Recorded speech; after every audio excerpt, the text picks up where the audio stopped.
প্রায় একটি পাতিল বসিয়ে দিয়েছি, একটু তেল গরম করে নিলাম। নিয়ে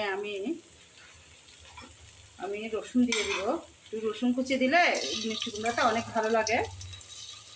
রসুন কুচিগুলো দিয়ে দিব, একটু রসুন এগুলো দিয়ে দিব। একটু লাল লাল করে হয়ে গেলে একটু মানে সেন্ট আসে। মিষ্টি কুমড়া বাজিয়ে যদি সুন্দর করে করতে হলে করতে জানলে সবাই খেতে পারে, সবাই পছন্দ করবে। মিষ্টি চুলায় লাল করে রসুনটা বেটে নিচ্ছি।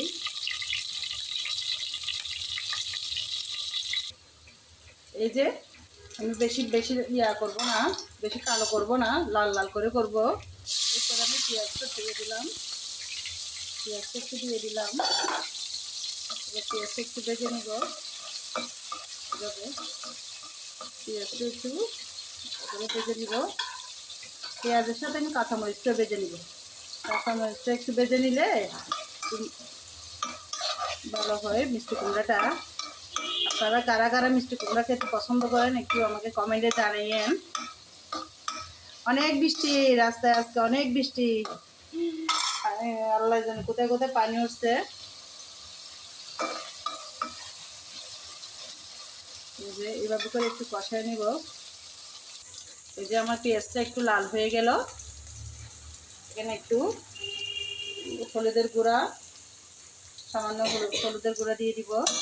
একটু মশলার গুঁড়ি দিয়ে দিব। মশলাটা একটু কম দিব, অল্প করে একটু মশলা দিব। একটু লবণ দিয়ে দিব একসাথে। লবণটা দিলে তরকারিটা একটু মশলাটা একটু পুড়বে না, কম পুড়বে। এভাবে করে নেড়ে চেড়ে নিলাম। আর এখানে অনেকে মুরগির হাত দিয়েও রান্না করে, কিন্তু আমিও রান্না করি, কোনো একদিন আপনাদের সাথে শেয়ার করব। একটু একটু আমি হালকা লাল মরিচের গুঁড়াটা দিলাম, কারণ কালারটা সুন্দর আসে লাল মরিচের গুঁড়াটা দিলে। রেস্টুরেন্টে দেখবেন এখানে ওরাও কিন্তু একটু লাল মরিচের গুঁড়ি ব্যবহার করে প্রায় ক্ষেত্রে, প্রায় রান্নাতে ওরা ওইটাই করে। আমার মশলার কষানোটা হয়ে গেছে। এবার আমি মিষ্টি কুমড়াটা একটু দিয়ে দিব।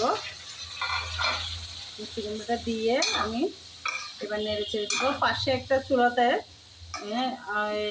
আমার ঢেঁড়স বসিয়ে দিয়েছি। ঢেঁড়সগুলো সিদ্ধ করে একটু লাল লাল করে নিব, পুরা একটু ভর্তা করবো আজকে ঝাল ঝাল করে। যেহেতু বৃষ্টি পড়তেছে একটু ভর্তা ভালো লাগবে, খেতে ভালো লাগবে, এই জন্য ভর্তাটা করে নিব। ঢেঁড়স পাশে বসাই দিয়েছি, এটা লাল করে যেন আপনাদের সাথে শেয়ার করব। এভাবে করে আমি মিষ্টি কুমড়াটা দেখছেন কালারটা মাশাআল্লাহ কত সুন্দর হয়েছে। মাশাআল্লাহ আমার মিষ্টি কুমড়াটা হয়ে গেছে, কালারটা দেখছেন কত সুন্দর হয়েছে। এবার একটা ভর্তা দেখেন, আমি আজকে একটু ঢেঁড়স ভর্তা বানাবো। শুকনা মরিচ নিয়েছি এখানে, তারপর পেঁয়াজ নিয়েছি, এই পেঁয়াজগুলা নিয়েছি আমি এখানে একটা দিয়ে একটু লবণ দিয়ে দিব হালকা। লবণ আবার বেশি হয়ে যাবে, এগুলো দিয়ে একটু এখানে শুকনা মরিচ, পেঁয়াজ, একটা ধন্যবাদ পড়ে গেছে পেঁয়াজ। আর আমার কাছে একটু আচারের তেল ছিল, সরিষার তেল, আচারের তেল ছিল, ওইটা একটু দিব। দেখি কীভাবে কীরকম হয় টেস্ট, ওইটা একটু দিয়ে আজকে বানিয়ে দেখি এটা কীরকম লাগে।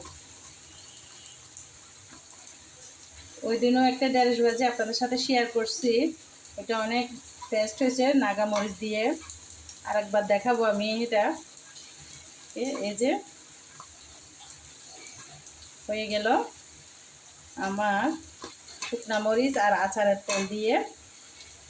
তেল দিয়ে একটু চাইলে আপনারা ধনে পাতা দিতে পারেন, আমি দিলাম, আমার ছিল, না দিলেও নাই। এরপর আচারের তেল দিয়ে আমি একটু পেঁয়াজ বাড়াই দিছি, বাড়িয়ে শুকনা মরিচ দিয়ে যে ঢেঁড়সের ভর্তা বানিয়ে ফেললাম। আপনারা কার কার পছন্দ জানেন। আজকে এ পর্যন্ত, সবাই ভালো থাকবেন।